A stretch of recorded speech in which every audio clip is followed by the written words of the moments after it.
C'est très compliqué parce que d'abord, le protocole qui a été proposé par le ministère de l'Éducation nationale, qui fait 64 pages, donne immédiatement à chacun une idée des problèmes qui sont à régler. Ensuite, j'ai coutume de dire qu'il y a 4 priorités. Première priorité, l'espace, les locaux dont on dispose. Deuxième priorité, le personnel enseignant disponible pour faire du présentiel. Première priorité, le personnel municipal présent pour assurer la garde des enfants, l'hygiène des locaux, etc. Et puis, première priorité, la volonté des parents. Donc, rien que ça donne une idée des problèmes que nous avons à régler. À Chambéry, nous avons beaucoup de collaborateurs comme d'enseignants qui habitent dans d'autres communes.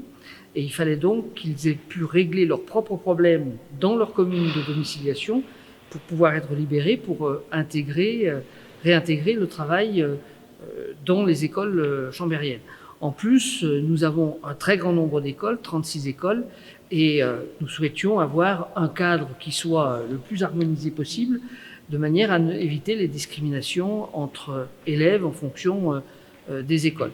Donc les familles prioritaires, ce sont les familles des personnels soignants, des personnels de sécurité, des pompiers, les enfants des enseignants, pour que les enseignants justement puissent retourner à l'école, les personnels villes, pour que les personnels villes, particulièrement le personnel du service éducation, le personnel de la petite enfance, et puis j'en oublie, le personnel de l'état civil. Donc les 3 services qui sont ouverts en ce moment et où on a besoin de beaucoup de personnes. Et puis les enfants qui ont été le plus éloignés de l'école pendant cette période de confinement, les enfants qui n'ont pas eu accès, qui n'ont pas d'ordinateur et qui n'ont pas eu accès à l'école. Voilà, ce sont les 4 publics qui sont prioritaires. Alors, pas de restauration scolaire dans un premier temps, c'est un petit peu compliqué, on ne sait pas quels seront les effectifs, mais donc on demande aux familles d'apporter un pique-nique dans une glacière et les enfants pourront déjeuner à l'école sous la surveillance du personnel municipal.